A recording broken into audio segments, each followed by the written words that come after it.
మంచిది. ప్రియులారా, మనం దేవుని వాక్యాన్ని చదువుకుందాం కొద్దిసేపు మాత్రమే. లూకాసు వార్త 19వ అధ్యాయము 29 నుండి చదువుకున్నాం. నేను చదువుతాను, మళ్ళా తర్వాత సహోదరులు చదివినిపిస్తారు. ఆయన ఒలీవల కొండ దగ్గరనున్న బెత్సగే బేతనియా అను గ్రామముల సమీపమునకు వచ్చినప్పుడు తన శిష్యులనిద్దరిని పిలిచి, మీరు ఎదుటనున్న గ్రామమునకు వెళ్ళుడి. అందులో మీరు ప్రవేశింపగానే కట్టబడి ఉన్న ఒక గాడిద పిల్ల మీకు కనబడును. దాని మీద ఏ మనుష్యుడును ఎన్నడను కూర్చుండలేదు. దానిని విప్పి తోలుకొని రండి. ఎవరైనా మీరు ఎందుకు దీన్ని విప్పిస్తున్నారని మిమ్మల్ని అడిగిన ఎడల ఇది ప్రభువునకు కావలసి ఉన్నదని అతనితో చెప్పుడని చెప్పి వారిని పంపాను. పంపబడిన వారు వెళ్ళి ఆయన తమతో చెప్పినట్టే కనుగొని ఆ గాడిద పిల్లను విప్పుచుండగా దాని యజమానులు, మీరు గాడిద పిల్లను ఎందుకు విప్పుచున్నారని వారిని అడిగిరి. అందుకు వారు, ఇది ప్రభువునకు కావలసి ఉన్నదనిరి. తర్వాత వారు యేసునొద్దకు దాన్ని తోలుకొని వచ్చి ఆ గాడిద పిల్ల మీద తమ బట్టలు వేసి యేసును దాని మీద ఎక్కించి ఆయన వెళ్ళుచుండగా తమ బట్టలు దారి పొడుగున పరిచిరి. ఒలివల కొండ నుండి దిగుచోటికి ఆయన సమీపించుచున్నప్పుడు శిష్యుల సమూహమంతయు సంతోషించుచు, ప్రభువు పేరట వచ్చు రాజు స్తుతింపబడునుగాక, పరలోకమందు సమాధానమును సర్వోన్నతమైన స్థలములలో మహిమయు ఉండునుగాక అని తాము చూచిన అద్భుతములన్నిటిని గూర్చి మహాశబ్దముతో దేవుణ్ణి స్తోత్రము చేయసాగిరి. ప్రభు వాక్యాన్ని మన కోసం దీవించునుగాక. మంచిది. మనము చదువుకున్న వాక్య భాగంలో యేసుక్రీస్తు ప్రభువుల వారు ఒక గాడిద పిల్ల మీద కూర్చున్న విధానాన్ని ఇక్కడ మనం చూస్తాం కదా. గాడిద పిల్ల మీద కూర్చుండే విధానం చూస్తూ ఉన్నాం. ఆయన చెప్పాడు తన శిష్యులను ఇద్దరిని పిలిచి, మీ ఎదుటున్న గ్రామానికి పోండి, అక్కడ కట్టబడి ఉన్న గాడిద పిల్ల కనబడుతుంది. దాన్ని మీరు విప్పుతున్నప్పుడు ఎవరైనా అది ఎందుకు విప్పుతున్నారంటే ఇది ప్రభు కావాలని చెప్పండి. అప్పుడు వాళ్ళు ఏమన్నారు, అప్పుడు మీరు చెప్పినట్లుగానే ఆ గాడిద పిల్లని తీసుకొని రండి అని చెప్పాడు. అది అడిగినారు, ఇది ఎవరికి ఎందుకు ప్రభు కావాల్సి వచ్చింది అన్నారు. తర్వాత వారు యేసునొద్దకు దాన్ని తోలుకొని వచ్చారు. గాడిద పిల్ల బట్టలు వేశారు. యేసు ప్రభును దాని మీద ఎక్కించారు. ఆయన వెళ్ళుచుండగా బట్టలు దారి పొడున పరిచారు. అట్లా అలాగున శిష్యుల సమూహం అంతా సంతోషిస్తూ ఉంది. అప్పుడు వారు ప్రభువును స్తుతించారు. ప్రభువును స్తుతించి దేవుని స్తోత్రము చేయసాగారు అని మనం చూస్తూ ఉన్నాం. ప్రియులారా, ఇక్కడ ఈ గాడిద పిల్ల ఏమై ఉందంటే కట్టబడి ఉన్నది అని చూస్తూ ఉన్నాం కదా. కట్టబడిన గాడిద పిల్లలను విప్పి యేసు ప్రభు దగ్గరికి తోలుకొని వస్తే ఆయన దాని మీద ఎక్కి ఉన్నాడు అని చూస్తూ ఉన్నాం. ఈ గాడిద పిల్ల చరిత్ర ఎవరిదో కాదు, మనదే. గాడిద పిల్ల కట్టబడి ఉన్నది. మనము కూడా కట్టబడి ఉన్నటువంటి వారమే. గత కాలంలో 18వ అధ్యాయం లూకాసు వార్తలో మీరు చూసినట్లయితే 18 ఏళ్ళ నుండి ఒక స్త్రీ దయ్యము పట్టి కట్టబడి ఉన్నది. 16వ వచనంలో వ్రాయబడింది, ఇదిగో 18 ఏళ్ళ నుండి సాతాను బంధించిన అబ్రహాము కుమార్తె అయిన ఈమెను విశ్రాంతి దినమందు ఈ కట్ల నుండి విడిపింపదగదా కదా. సాతాను అక్కడ కట్లు కట్టేసింది కదా. ఆమె నడుము వంగిపోయింది. ఎంత మాత్రం లేచి చక్కగా నిలబడలేదు. అయితే ప్రభువు వచ్చి ఆమెతో నీవు బలహీనతను విడుదల పొందామని చెప్పాడు. ఆమె మీద చేతులు ఉంచగానే చక్కగా నిలబడి దేవుణ్ణి మహిమపరిచింది. ఈమె సాతాను కట్ల నుండి ఎన్ని సంవత్సరాలు? 18 సంవత్సరాలు సాతానుడు కట్లు కట్టిపెట్టినాడు. ప్రియులారా, మనుషులకు సాతానుడు కట్లు కట్టిపెట్టినాడు. మనుషులకు ఎన్నో కట్లు ఉన్నాయి. సాతాను కట్లు, పాపపు కట్లు, ఆచారం అనే కట్లు, ఇంకా రకరకాల కట్లు సాతానుడు కట్టిపెట్టాడు మనుషులకు. ఈ కట్ల నుంచి విడిపించుకోవడానికి ఎన్ని సంవత్సరాలైనా చేత కాదు. వేటినో ఈ కట్ల నుంచి విడిపించుకోవాలని వేటినో ఆశ్రయిస్తున్నారు, కానీ వాటి వలన కాదు. ఆ కట్ల నుంచి విడిపించే వాళ్ళు ఎవ్వరూ లేరు. 18 ఏళ్ళ నుండి ఎవరు విడిపించలే. ఎంతమంది డాక్టర్లను ఆశ్రయించడం, ఎంతమంది ఆమె ఆధారపడి ఉంటుందో అయితే 18 ఏళ్ల నుండి ఎవ్వరూ ఈ కట్ల నుండి విడిపించలేదు. ఒక్క ప్రభువు మాత్రమే ఆ కట్ల నుండి విడిపించాడు ప్రియులారా. అట్లనే మనుషులకు ఈ దినాల్లో ఎన్నో కట్లు ఉన్నాయి. పాపం అనే కట్లు, ఆచారం అనే కట్లు, కులం అనే కట్లు, ఇంకా అనేకమైన పాపం అనే కట్లు, ఎన్నో కట్లు ఉన్నాయి ప్రియులారా. ఆ కట్ల నుంచి ఎవ్వరు విడిపించేవాళ్ళేరు, కానీ ప్రభు మాత్రమే విడిపిస్తాడు అని దైవ గ్రంథంలో మనము చూస్తూ ఉన్నాం. అయితే ఈ కట్టబడిన ఈ గాడిదను వారు విప్పి ప్రభు దగ్గరికి తీసుకుని వస్తే ప్రభు ఆ గాడిద పిల్ల మీద కూర్చున్నాడు, ఆయన ఊరేగించబడ్డాడు. అక్కడ ఆ గాడిద, ఆ ప్రభువును బట్టి ఆ గాడిద పిల్లకు కూడా ఏమొచ్చింది? ఘనత వచ్చింది. గాడిద పిల్లకు ప్రభువును బట్టి ఘనత వస్తుంది ప్రియులారా. అట్లనే ప్రభువును బట్టి మనకు కూడా ఘనత వస్తుంది. ప్రభువును బట్టి మనకు కూడా మెప్పు వస్తుంది. ప్రభువును బట్టి మనకు కూడా మరి చెప్పాలంటే ప్రియులారా ఎన్నో ఉన్నాయి అని మనము చూడగలుగుతున్నాం. అంతకుముందు ఆ గాడిద పిల్ల ఏం చేసేది? ముట్టుబట్టలన్నీ మోసేది, మాసిపోయిన అందరి బట్టలన్నీ మోసేది కదా. దాని మీద ఒక మంచి ముల్లె, 4-5 మంది ఎత్తే ముల్లె తీసి అట్ట పడేచ్చాడు. కస్తాదేమో, నడువులు ఇరుగుతాదేమో అనుకోడు, దయదల్చాడు. బట్టలన్నీ మోసేది, ఎన్ని బట్టలు పెట్టినా మోసేదే, మోయకపోతే కొడతాడు. అంటే దాని మీద భారం పెట్టేవాడు, దాని మీద భారం పెట్టేవాడు. అవును, సాతాను కట్లలో ఉన్న వారికి భారం ఉన్నది. అది ఏ భారం? పాప భారం. అందుకే ప్రభువు మత్తయి సువార్త 11వ అధ్యాయము 28వ వచనంలో ప్రయాసపడి భారం మోసుకొనుచున్న సమస్త జనులారా నా యొద్దకు రండి, నేను మీకు విశ్రాంతి కలగజేతునన్నాడు. భారం మోసుకొనుచున్నారు మనుషు, ప్రయాసపడి భారం మోసుకొనుచున్నారు సమస్త జనులు అని బైబిల్లో ఉంది. ఆ గాడిద ఎంత భారం మోసేదో ప్రియులారా. అయితే కట్ల నుండి విప్పబడింది, ఇప్పుడు దాని మీద ప్రభు కూర్చున్నాడు.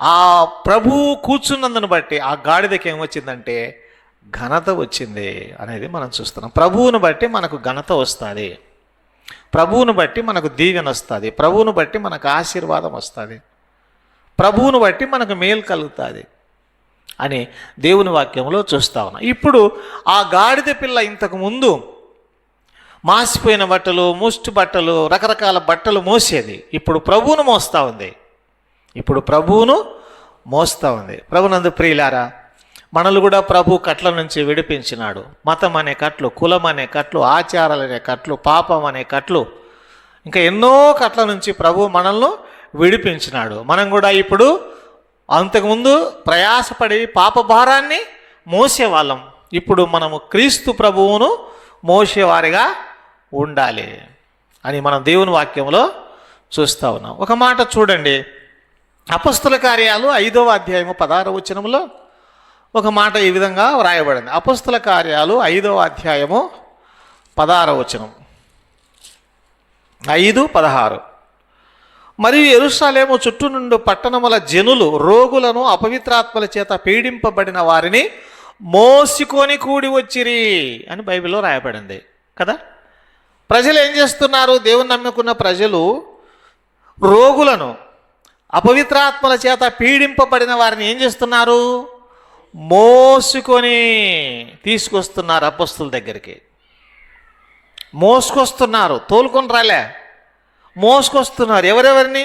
రోగులను, అపవిత్రాత్మలు పట్టిన వారిని అపొస్తలుల దగ్గరికి మోసుకొని వచ్చినారు. అట్లనే మనం కూడా ప్రభునందు ప్రియులారా, పాపములో ఉన్నవారిని, లేదా రోగంతో ఉన్నవారిని, లేదా అపవిత్రాత్మలు పట్టిన వారిని మనం కూడా ప్రభు సన్నిధికి తీసుకురావాలా, మోసుకురావాలా. ప్రభు మన పాప భారాన్ని మోసినాడు. అందుకే బాప్తిసం ఇచ్చే యోహాన్ అన్నాడు 1:29లో, లోక పాపమును మోసుకొని పోయే దేవుని గొర్రెపిల్ల. మొదటి పేతురు పత్రిక 2:24లో, మన పాపములను ఆయన మ్రాను మీద మోసుకొని పోయెను. మన పాపాలను ప్రభు మాను మీద మోసుకొని పోయినాడు ప్రియులారా. మన పాప భారాన్ని ఆయన శిలువమ్రాని మీద మోసుకొని పోయినాడు, లోక పాపమునే మోసుకొని పోయినాడు. మత్తయి సువార్త 3:11 ఒక మాట చూడండి, ఈ విధంగా రాయబడింది. మత్తయి సువార్త 3:11 చూడండి, 3వ అధ్యాయము 11వ వచనం. అయితే నా వెనక వచ్చున్నవాడు నాకంటే శక్తిమంతుడు, ఆయన చెప్పులు మోయుటకైనను నేను పాత్రుడను. ఆయన చెప్పులు మోయడానికి కూడా నేను పాత్రుడు కాదన్నాడు బాప్తిస్మం ఇచ్చే యోహాను. ప్రభునందు ప్రియులారా, ఆయన మన పాప భారాన్ని మోసాడు, మ్రాను మీద మోసాడు. లోక పాపమునంతా మోసుకొని పోయిన దేవుని గొర్రె పిల్ల. అట్లయితే ఇంత మన పాప భారాన్ని మోసినటువంటి ప్రభువును మనము ఇప్పుడు ఆయన కొరకై కొన్ని మోయవలసిన వారమై ఉన్నాం. గాడిద పిల్ల ప్రభువును మోస్తూ ఉంది, ప్రభువును మోస్తూ ఉంది కదా. అందును బట్టి గాడిదకు ఘనత వచ్చింది. మనం కూడా మన ప్రభువును మనం మోసేవారంగా ఉండాలి. ప్రభువును మోయడం అంటే ఏంటి? ఆయన ఎత్తుకోమని కాదు, ఆయన పరిచర్య. ఇక్కడ మనం చూస్తే ఆది అపొస్తలులు ఏం చేస్తున్నారు? ఇదిగో రోగులను, పక్షవాయు గల వారిని, ఇంకా పాపాత్మలు అందరినీ అపొస్తలుల దగ్గరికి మోసుకొని వస్తున్నారు అని చూస్తూ ఉన్నాం. మార్క్స్ వార్తలో 2వ అధ్యాయంలో పక్షవాయు గల వారిని 4 మోసుకొని ప్రభు దగ్గరికి తీసుకొని పోతే ప్రభు ఏం చేశాడు? వారి విశ్వాసాన్ని చూసి ఆ యొక్క పక్షవాయు గల వారిని బాగు చేశాడు. కుమారుడా, నీ పాపములు క్షమించబడి ఉన్నవి అని చెప్పగానే అతడు లేచి తన పరిపెత్తుకొని ఇంటికి పోయినాడు. కనుక 4 మోసుకుపోయారు అని చూస్తున్నాం. ప్రభునందు ప్రియులారా, అట్లయితే మనము కూడా మన ఎదుట ఉన్న వారిని, రక్షణ లేని వారిని, ఇంకా లోకంలో పాపంలో ఉన్న వారిని మనం మోసుకొని రావాలి. వాళ్ళను మోసుకొని రావాలంటే భుజం మీద గుట్టబెట్టుకోవాలంటే కాదు, వాళ్ళని తీసుకొని రావాలి. ఇది దేవుడు మన మీద ఉంచిన భారం అదే.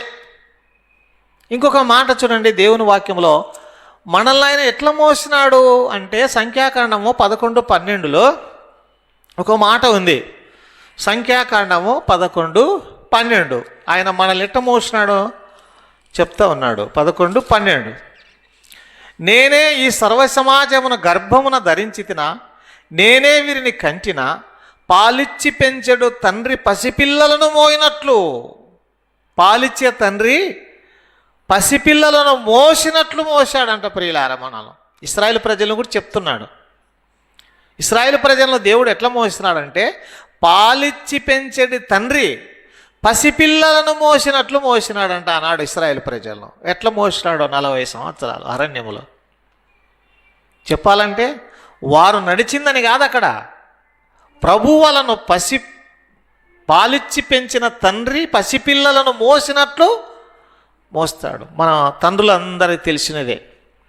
తండ్రులైన వారు, తల్లులైన వారు తమ పిల్లలను ఎట్లా మోసింటారో మనం ఎరుగుదాం కదా. పిల్లలను ఒకడు చేయి దిగడు కదా, మోయాల్సిందే మోస్తాడు. పిల్లలను మోసినట్లు మోస్తాం. అట్లే ప్రభు పరిచర్య. ఇంకా నమ్మని వారిని మనం కూడా ఏం చేయాలి? మోయాలి. వాళ్ళను మోసి దేవుని సన్నిధికి తీసుకురావాలి. ఆ భారం మనలో ఉండాలి. ప్రియులారా, చూడండి, ఇంకా దేవుని వాక్యంలో మనం చూస్తే నిర్గమాకాండంలో చూడండి, మొదట 6వ అధ్యాయం 6వ వచనంలో ఆనాడు ఇశ్రాయేల్ ప్రజల గురించి ప్రభు చెప్తున్నాడు. 6వ అధ్యాయం 6వ వచనం ఇశ్రాయేల్ ప్రజల గురించి చెప్తున్నాడు. 6వ అధ్యాయం 6వ వచనం కాబట్టి నువ్వు ఇశ్రాయేల్తో ఇలాగ చెప్పుము, నేనే యెహోవాను, నేను ఐగుప్తీయులు మోయించు బరువుల కింద నుండి మిమ్మల్ని వెలుపలికి రప్పించి వారి దాసత్వంలో నుండి మిమ్మల్ని విడిపించి నా బాహువు చాపి గొప్ప తీర్పులు తీర్చి మిమ్మను విడిపించి తిని. ఇశ్రాయేలు ప్రజలు ఎక్కడున్నారు? ఐగుప్తీయులు మోయించే బరువుల కింద ఉన్నారు. ఐగుప్తీయులు, ఇశ్రాయేలు ప్రజలు ఐగుప్తు దేశంలో ఉన్నప్పుడు బరువులు మోయించేవారు. భారమైన బరువులవి. అంత ఎందుకు, మనకంటే మన తండ్రులైన వారు, వారి తరములో, వారి ముందు తరములో కూడా చూస్తే వారు చేసినటువంటి పనులు భారంగా ఉండేటివి. యాతం దొక్కే భారమైన పని కదా. ఇంకా చూసినట్లయితే ఇవి కంకులు మోసేవాళ్ళు. ఇంకా చూసినట్లయితే దంచేవారు, ఇసిరేవారు. ఊడ్చేవారు, చాలా చాలా చాలా భారమైన పనులు చేసినారు. అటువంటి భారమైన పనులతో ఉన్నటువంటి వారిని దేవుడు ఏం చేసినాడంటే 6వ వచనంలో, ఐగుప్తులు మోయించే బరువు కింద నుండి మిమ్మల్ని వెలుపలికి రప్పించినాను అంటున్నాడు. బరువులు మోస్తుంటే వెలుపలికి, ఆ బరువు కింద నుంచి వెలుపలికి రప్పించినాడు. ప్రభునందు ప్రియులారా, దానికి సాదృశ్యం ఇశ్రాయేల్ ప్రజలే. దేవుడు వాళ్ళని వెలుపలికి రప్పించి వాళ్ళని ఈరోజు ఎంత ఎంత గొప్ప జనాంగంగా చేసినాడు చూడు. ఎవరిని దేవుడు ఏర్పరచుకుంటాడో వారు గొప్ప వాళ్ళు అవుతారని బైబిల్లో మనం చూస్తూ ఉన్నాం. గొప్ప కీర్తి కలుగుతుంది, గొప్ప మహిమ కలుగుతుంది వారికి. కనుక దేవుడు మోయిచున్న భారం మోస్తున్న వారిని విడిపించినాడు అని మనం చూస్తూ ఉన్నాం. యెషయా గ్రంథం 52వ అధ్యాయము 11వ వచనంలో కూడా చూస్తే ఒక మాట ఈ విధంగా రాయబడింది. యెషయా గ్రంథం 52వ అధ్యాయము 11వ వచనము చూడండి. 11వ వచనం మధ్య భాగంలో చదువుతాను. యెహోవా సేవోపకరణములను మోయువారలారా, మిమ్మును మీరు పవిత్రపరచుకోండి. ఆయన సేవోపకరణములను మోయాలి అని చూస్తూ ఉన్నాం. ప్రభు మనల్ని మోసాడు కదా, మన పాప భారాన్ని మోసాడు కదా, లోక పాపమునంతా మోసుకొని పోయాడు కదా, మన పాపములను మ్రాను మీద మోసుకొని పోయినాడు కదా. ఇప్పుడు మనం ఏం చేయాలి? ఆయన సేవోపకరణములను మనము మోయాలి. ఒక ఊరికి సువార్త చెప్పనికి మనం పోతున్నామంటే ఆయన సువార్తను మనము మోసుకుపోతున్నాం. ప్రభు మన భారాన్ని మోసినాడు కదా అని మనం చూస్తున్నాం. 1 కొరింథీ 9:16 కూడా చూడండి, ఈ విధంగా రాయబడింది. 1 కొరింథీ 9వ అధ్యాయము 16వ వచనం. 9వ అధ్యాయము 16వ వచనం. నేను సువార్తను ప్రకటించుచున్నాను, నాకు అతిశయ కారణం లేదు. సువార్తను ప్రకటించవలసిన భారము నా మీద మోపబడి ఉన్నది. అయ్యో, నేను సువార్తను ప్రకటింపకపోయిన ఎడల నాకు శ్రమ అన్నాడు. ప్రియులారా, సువార్తను ప్రకటించవలసిన భారం నా మీద మోపబడింది అన్నాడు. మన మీద ఒక భారం ఉంది, అందరికీ ఒక భారం ఉంది, సువార్త ప్రకటించాల్సిన భారం. అయితే కొందరు పబ్లిక్ వెళ్ళి సువార్త ప్రకటిస్తారు, కొందరు వారున్న చోటనే వారి ఇరుగు పొరుగు కానీ వారి స్నేహితులు కానీ సువార్త, ఇది భారం. ఎప్పుడైతే ఒక వ్యక్తికి మనం సువార్త ప్రకటిస్తామో మనలో ఉన్న భారం తొలగిపోతుంది, లేకపోతే ఆ భారం మన మీద ఉంటుంది. ఒక వ్యక్తి రక్షణ పొందకపోతే ఆ భారం మన మీద ఉన్నట్టే. ఇంటిలో వారు రక్షణ పొందకపోతే ఆ భారము మన మీద ఉన్నట్లే. ప్రియులారా, అందుకే సువార్తను ప్రకటించవలసిన భారం నా మీద మోపబడింది అని చూస్తున్నాం. ప్రభు ఎన్నో మన కోసం మోసినాడు కదా. అయితే మనము ఇప్పుడు ఏం చేయాలి? కొందరిని దేవుని సన్నిధికి మోసుకురావాలి, తీసుకురావాలి. ఇంకా మనం చూస్తూ ఉన్నాము, ఆయన సేవోపకరణాలు మోయాలి, ఆయన పరిచర్యను మోయాలి. ప్రభునందు ప్రియులారా, లేదా ఆయన పరిచర్య అనేది భారమైంది, అది కూడా మనం మోయాలి అని చూస్తున్నాం. గలతీ పత్రిక 6వ అధ్యాయము 5వ వచనం. గలతీ పత్రిక 6వ అధ్యాయము 5వ వచనం. 6వ అధ్యాయము 5వ వచనం. ప్రతివాడును తన బరువు తానే భరించుకొనవలెను కదా అని చూస్తా ఉన్నాం. ఇది ఒక ముఖ్యమైన విషయం. ప్రతివాడు తన బరువు తానే భరించాలా. నా బరువు ఎవరో భరించాలని నేను ఒకరి మీద పెట్టకూడదు, నీ బరువు ఇంకొకరి మీద పెట్టకూడదు కదా. ఎవరి బరువు వాళ్ళే భరించాల, ఎవరి కష్టం వాళ్ళే భరించాల, ఎవరి ఇబ్బందిని వాళ్ళు భరించాలి. కాకపోతే మనం సహాయం కోరుకోవాలా, అంతే ప్రియులారా. కానీ మన బరువు ఇంకొకరి మీద పెట్టకూడదు, మన భారం ఇంకొకరి మీద మోపకూడదు. మనమందరం కలిసి ప్రభు భారాన్ని మనము మోయాల. ఏంటి ప్రభు భారం కదా? ఏమన్నాడు ప్రభు? ఒక మాట అన్నాడు, అగ్నిలో నుండి కొందరినైనా రక్షించు అన్నాడు. ప్రియులారా, ఇది చూడండి ముఖ్యమైనది. ఇది ప్రభు భారం, ఇది ఆయన ఆత్మల భారం.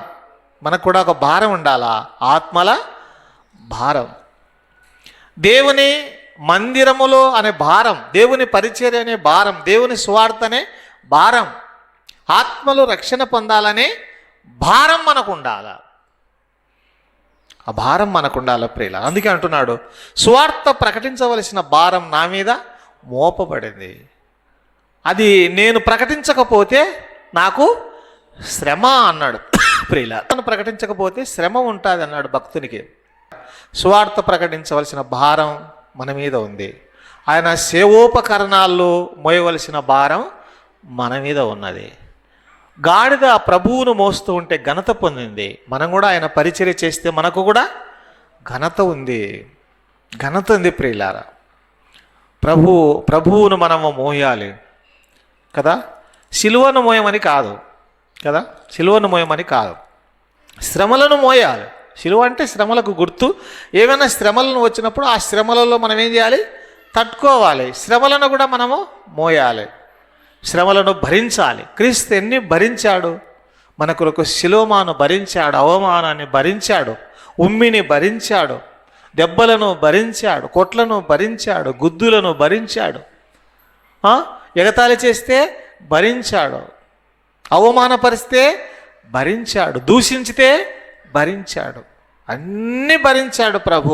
ఏది భరించింది లేనే శిలువ పైన ఎన్నిటినో భరించినాడు ప్రియులారా. అట్లనే మనం కూడా మన మీదకి వచ్చే ఆ శోధనలు కానీ శ్రమలను కానీ అన్నిటిని మనం భరించాలా, మోయాలా అని మనం చూస్తున్నాం. గాడిద ప్రభువును మోసినట్లు మనం కూడా ప్రభువును మోయాలా, స్వార్థను మోయాలా, పరిచర్యను మోయాలా. దేవుని మందిరములో నిలబడుట, దేవుని మందిరములో నిలబడుట అంటే మనం వస్తూ ఇతరులను తీసుకొని రావాలి, ఇతరులను మోసుకొని రావాలా. మోసుకొని రావడం అంటే తీసుకొని రావడమే. ఏడమొస్తారు ఒక మంచిని ఒకరు మోయాలంటే కష్టమే, కానీ తీసుకొని వస్తే బాగుంటుంది. అది కూడా చేత కాదంటే మనం ఏం చేయలేం. అంతేకాదు, ఒక్క మాట చూస్తున్నాం, ప్రతివాడు తన బరువు తానే భరించాలా. ఎవరి బరువు వాళ్ళు భరించాలా, ఎవరి భారం వాళ్ళు భరించాలా. ఆర్థిక భారాలు, ఇబ్బందులనే భారాలు, ఇరుకులనే భారాలు ఉంటాయి ప్రియులారా. కానీ అవి కూడా ఎవరికి వాళ్ళే భరించాలా అనేది మనం చూస్తూ ఉన్నాం. కాబట్టి ఈ విధంగా ప్రభువును ఆ గాడిద మోసినట్లు మనం కూడా ప్రభువును మోయవలసిన వారమైనా, ప్రభు పరిచర్యను మోయాలా, ఆత్మలను రక్షించడం కొరకై మనం మోయాలా, స్వార్థను ప్రకటించడం కొరకై మనము మోయాలా. మోయువారంగా మనం ఉండాలా, మోయువారంగా ఉండాలా, మోయించే వారంగా ఉండకూడదు. మోయించేవానికి చాలా తేడంది. మోయించాలా అది. కానీ ఏం మోయకుండా ఇది మోయి, అది మోయి, ఇది చేయి, అది చేయి అని ఆజ్ఞాపిస్తుంటారు కొందరు. అది తప్పనమాట. మనం మోస్తూ ఇతరులను కూడా మోయించే విధంగా ప్రేరేపించాలని దేవుని వాక్యంలో చూస్తాం. అలాగూ గాడిద ప్రభువును మోసింది, గాడిదకు ఘనత వచ్చింది అని మనం దైవ గ్రంథంలో చూస్తూ ఉన్నాం. ఈ కొద్ది మాటలు ప్రభు దీవించును గాక. తలలు వంచండి, ప్రార్థన చేసు. ప్రేమగల తండ్రి, స్తోత్రాలు చెల్లిస్తూ ఉన్నాం. ఈ మధ్యాహ్న వేళ మా కొరకై మీరు తెలియజేసిన చిన్న వర్తమానం కొరకై స్తోత్రములు. కట్టబడి తిన్న గాడిద పిల్లను వారు ఇప్పి ఆ గాడిద పిల్ల మీద ప్రభువు కూర్చొని ఉండగా గాడిదకు ఘనత కలిగింది, ప్రభు స్తుతించబడ్డాడు అని మేము చూస్తున్నాం తండ్రి. అవును ప్రభు, అలాగనే మేము కూడా ఒకప్పుడు కట్టబడిన వారమని, సాతాను కట్ల చేత ఉన్నటువంటి వారమని, అనేకమైన కులము, మతము, పాపం అనే కట్ల చేత ఉన్నటువంటి వారమని, ఆ కట్ల నుండి మమ్మల్ని ఇశ్రాయేలు ప్రజలను ఆనాడు ఏ విధంగా అయితే వారు పనులు మోయిచూ ఉండారో భారంతో, అటువంటి వారిని మీరు విడిపించినట్లు మమ్మల్ని కూడా మీరు విడిపించి మా తండ్రి శ్రేష్టమైన పాలు తేనెలు ప్రవహించే దేశానికి వారిని నడిపించినారు. మమ్మల్ని అయితే పరలోకమనే దేశానికి మమ్మల్ని నడిపిస్తున్నందులకై స్తోత్రాలు చెల్లిస్తూ ఉన్నాం. మేము గాడిద మిమ్మల్ని మోసినట్లు మేము కూడా తండ్రి మహిమగల మీ పరిచయం మోసేవారంగా ఉంచండి. ఆత్మలను మోసుకొని మీ వద్దకు తీసుకుని వచ్చేవారంగా ఉంచండి. స్వార్థను ప్రకటించుట కొరకు మోసేవారంగా మమ్మల్ని ఉంచండి. మా భారం మేము మోసుకొని, మా భారం మేము భరించే విధంగా కూడా ఉండడానికి సహాయం చేయండి. చెదరి వెళుతున్న మీ సన్నిధి నుంచి మీ దీవెనలతో పంపుమని మా ప్రభువును ప్రియరక్షకుడైన యేసు ప్రభు మహిమగల నామమున స్తోత్రములు చెల్లించి ప్రార్థించి బ్రతిమాలి అడిగి వేడుకుంటున్నాం తండ్రి. ఆమేన్. అందరికి వందనాలు. ఇంతటితో కూడిక ముగించబడింది.